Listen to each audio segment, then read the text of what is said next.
भैया केमिस्ट्री के ऑब्जेक्टिव में 90% से कम में हम तो मानने ही वाले नहीं है। आप हमको कोई ऐसा प्लानिंग बताइए जो उनसे केमिस्ट्री के ऑब्जेक्टिव में हमारे 90% मार्क्स चाहिए, तो बिल्कुल बताएंगे। आप बिहार बोर्ड के फर्स्ट गाइडेंस चैनल पे आए हैं तो मेरा हक बनता है कि आपको ये सब कुछ बताएंगे। और आपको खुद ब खुद जो आपके सामने मैं टिप्स रखने जा रहा हूँ, आप इस टिप्स को ध्यान से समझिएगा। वीडियो को पूरा देखना है, स्पीड करके देख लेना, लेकिन पूरा देखना।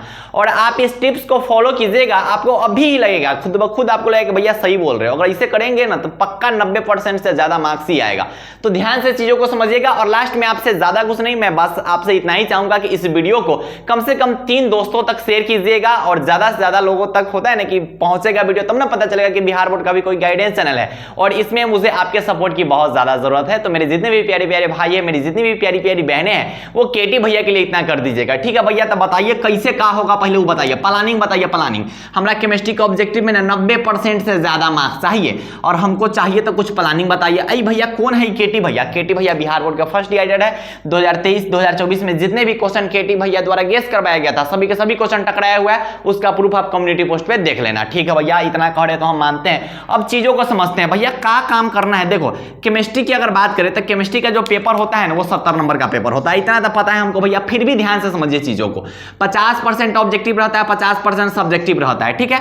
50% ऑब्जेक्टिव, 50% सब्जेक्टिव। ऑब्जेक्टिव आपसे पूछे जाएंगे 70 ऑब्जेक्टिव क्वेश्चन। कितने ऑब्जेक्टिव क्वेश्चन भैया? 70। और 70 में से मात्र आपको आंसर देने रहते हैं कितने भैया? 35 का। तो भैया आप कौन से टिप्स देने जा रहे हो जिससे ऑब्जेक्टिव में 90% से ज्यादा मार्क्स आ सकते हैं? तो आपको मैं ईमानदारी पूर्वक बता रहा हूं कि मैं जो भी ये 5 टिप्स आपको बताने जा रहा हूं, इसको ईमानदारी पूर्वक आप फॉलो कीजिएगा। आपके ऑब्जेक्टिव में 90% से ज्यादा मार्क्स आएंगे। ये वीडियो आप देखिए, आपको खुद ब खुद लगेगा भैया इतना करेंगे तो कोई नहीं छीन रहा है मेरा 90%। तो बात को ध्यान से समझिएगा कि भैया 90% अगर मार्क्स चाहिए तो कुछ चीजों को तो भाई ध्यान में रखना होगा। कुछ टिप्स है भैया। पहला टिप्स का है, सबसे पहला चीज ध्यान से समझिएगा। और ये अगर ये सब चीज आप कंप्लीट कर लेते हो तो केमिस्ट्री की बात करें तो 90% से ज्यादा मार्क्स आपके ऑब्जेक्टिव में आ रहे होंगे। अब बार बार बोला कि वीडियो अच्छा लगेगा तो क्या करना है? शेयर कर देना, दोस्तों तक शेयर कर दीजिएगा, ठीक है। पहली चीज, जैसे हम किसी एक इंडिविजुअल चैप्टर की बात करते हैं, जैसे पहला चैप्टर मान लेते हैं सॉलिड स्टेट, जिसको ठोस अवस्था बोलते हैं, ठीक है। अब मान लेते हैं कि सॉलिड स्टेट के ऑब्जेक्टिव हमको कंप्लीट करना है, तो हम एक खून को चैप्टर करते करते पूरा केमिस्ट्री का बात करेंगे, ठीक है। तो पहले क्या करेंगे कि भैया तो चैप्टर कंप्लीट होना चाहिए, ठीक है भैया। चैप्टर कंप्लीट होना चाहिए मतलब चैप्टर हमारा पढ़ा होना चाहिए।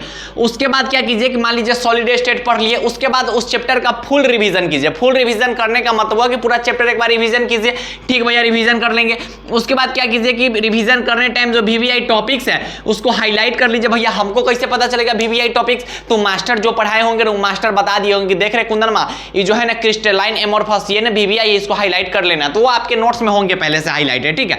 तो इस चीज को मैं यहाँ पे ऑब्जेक्टिव में नहीं इंटर करूंगा क्योंकि ये पहले से आपको पता होंगे। अब क्या करना है कि किसी भी कंपनी का गैस पेपर ले लीजिए भैया। गैस पेपर क्या ले लेंगे अब ये गैस पेपर लेके क्या करेंगे? अरे प्रैक्टिस करेंगे। गैस पेपर से तैयारी नहीं करना, प्रैक्टिस करना है। अपने तैयारी को चेक करना है, अपने लेवल को चेक करना है। कितना कहता है कि गैस पेपर, अब ये से गैस पेपर लेके क्या करेंगे? अरे तैयारी चेक करो ना कि किस लेवल में हो, इसलिए बोल रहे हैं गैस पेपर लेने के लिए। तो किसी भी कंपनी का गैस पेपर ले लीजिए। मैं किसी भी एक कंपनी का नाम नहीं लूंगा, किसी भी इंडिविजुअल कंपनी का नाम नहीं लूंगा। आपको जो अच्छा लगेगा वो ले लीजिएगा, जिसमें अच्छा रहे, चैप्टर वाइज ऑब्जेक्टिव रहे। अब क्या कीजिए कि सॉलिड स्टेट की बात करें तो सॉलिड स्टेट जो है चैप्टर वाइज ऑब्जेक्टिव वाला खोलिए, ठीक है भैया। Chapter wise objective solid state खोल लिए। मान लेते हैं कि सॉलिड स्टेट में, अब एग्जांपल के थ्रू समझते हैं कि मान लिए सॉलिड स्टेट में 20 को ऑब्जेक्टिव है। अब क्या करना है ध्यान से समझिएगा। आपका चैप्टर कंप्लीट है, हाँ भैया चैप्टर कंप्लीट है। आपने रिवीजन कर रखा है, हाँ भैया रिवीजनों कर लिए हुए हैं। तो अब क्या करना है ना कि 20 ऑब्जेक्टिव को खुद से अटेम्प्ट कीजिए। मतलब क्या है भैया कि खुद से बनाइए। अगर इस 20 ऑब्जेक्टिव में से आप 15 बना रहे हैं, 16 बना रहे हैं, मतलब कुछ ना कुछ तो बनेगा ना, ऐसा नहीं है कि नहीं बनेगा, बनबे करेगा। चैप्टर कंप्लीट है, रिवीजन कर लियो तो बनेगा। तो आपको क्या करना है कि पूरा ऑब्जेक्टिव को खुद से अटेम्प्ट करना है, ठीक भैया अटेम्प्ट करेंगे। अब मान लें कि पहला का आंसर नहीं पता तो पहला हाईलाइट कर लो, दूसरा पता है, तीसरा पता है, चौथा का नहीं पता है तो चौथा को हाईलाइट कर लेंगे। 8वां हाईलाइट हो गया, 15वां हाईलाइट हो गया, 19वां हाईलाइट हो गया, 12वां हाईलाइट हो गया। हम क्या किए कि 1 से 20 तक ऑब्जेक्टिव खुद से बनाए ना, तो इनमें से ये जो ऑब्जेक्टिव्स है ये हमको नहीं पता था, तो हम क्या किए कि इसको अंडरलाइन कर लिए या फिर हाईलाइट कर लिए या फिर राउंड कर लिए। अब क्या करना है आपको, मेरी बात को ध्यान से समझिएगा। अब ये जो 20 है ना, तो 20 में से जो 5 बचा ना, जो आपको नहीं पता था, अब याद आपको बस वही 5 को करना है। 20 को मत पढ़ने लगना, अब याद मात्र उसी 5 को करना है जिसका आंसर आपको नहीं पता था। अब क्या करेंगे कि 5 को खुद से याद करने लगेंगे, ठीक है। उसी वक्त, जिस वक्त आप आंसर दे रहे हैं, जिस वक्त आप अटेम्प्ट कर रहे हैं, उसी वक्त बस ये 20 में से 5 को, अब ये नहीं कि 5 को होगा, जो भी आपका होगा, ठीक है। तो उतना में से जो भी आपका बचेगा उसको उसी वक्त याद कीजिए, ठीक है भैया याद कर लेंगे। अब क्या कर रहा है कि ओनली हाईलाइटेड को याद करना है। ठीक है भैया, ये बात हमने बताइए दिया। अब मॉर्निंग 30 मिनट प्लान आपको पता होगा, अगर आप हमारे चैनल से पहले से जुड़ चुके हैं तो आपको ये चीज पता होगा कि भैया केटी भैया यहाँ पे 30 मिनट प्लान का होता है, पता होगा। नहीं पता होगा तो ध्यान से सुनिएगा। मॉर्निंग 30 मिनट प्लान का मतलब होता है ना कि आप जैसे आज आपने जो कुछ भी पढ़ा है उसके बाद छोटा सा फॉर्म में बता रहे हैं, उसके बाद आप कल जब भी उठ रहे हैं ना तो उठने में मॉर्निंग का जो 30 मिनट का पढ़ाई होना चाहिए वो आज जो भी आपने पढ़ा है ना बस उसका एक झलक होना चाहिए, उसी को बोलते हैं मॉर्निंग 30 मिनट प्लान। तो नेक्स्ट मॉर्निंग जब भी आप उठिएगा तो उस 30 मिनट वाले प्लान में ना बस ये 5 हाईलाइट ऑब्जेक्टिव को एक बार पढ़ लीजिएगा, ज्यादा कुछ नहीं करना है, इतना ही काम करना है। इससे पता है क्या होगा कि जो सॉलिड स्टेट चैप्टर है उसका जो आपको नहीं पता था, जो पार्ट आपका वीक था, वो पार्ट को आपने हाईलाइट कर लिया, उसके बाद उस पार्ट को आपने स्ट्रॉन्ग कर लिया। अब बताओ क्या बचेगा जी? कुछ बचेगा क्या? नहीं बचेगा। ऐसे ही करते करते पूरा केमिस्ट्री का जो भी चैप्टर आपका कंप्लीट हो जाएगा, उसके बाद अच्छा से रिवीजन कर लीजिए, उसके बाद जाइए गेस्ट पेपर उठाइए, चैप्टर वाइज ऑब्जेक्टिव खुद से सॉल्व कीजिए। खुद से सॉल्व करने के बाद जो ऑब्जेक्टिव बच जाएगा उसको हाईलाइट कर लीजिए, उसको याद कर जाइए, उसके बाद उसको मॉर्निंग 30 मिनट प्लान में एक बार देख लीजिए और टाइम टाइम पे उसका रिवीजन करते रहिएगा। आपको पूरे ऑब्जेक्टिव के रिवीजन करने की कोई जरूरत नहीं है। नेक्स्ट टाइम अब जब भी रिवीजन करने जाइएगा तो बस हाईलाइटेड ऑब्जेक्टिव का रिवीजन कीजिएगा और हाईलाइट कर ही लेना। अब हाईलाइट नहीं करोगे तो पता कैसे चलेगा कि क्या नंबर ऑब्जेक्टिव तुमको नहीं पता है?